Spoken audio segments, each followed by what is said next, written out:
150 years ago, Union Pacific was created by an act of Congress and signed into being by Abraham Lincoln.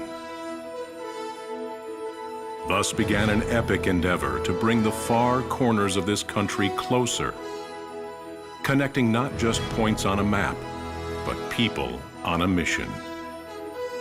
Tie by tie, Union Pacific took form over vast plains, barren deserts, and soaring mountains. The vision of a transcontinental railroad became reality. Achieved with skill, courage, and commitment. Through generations of railroaders, these traits prevail.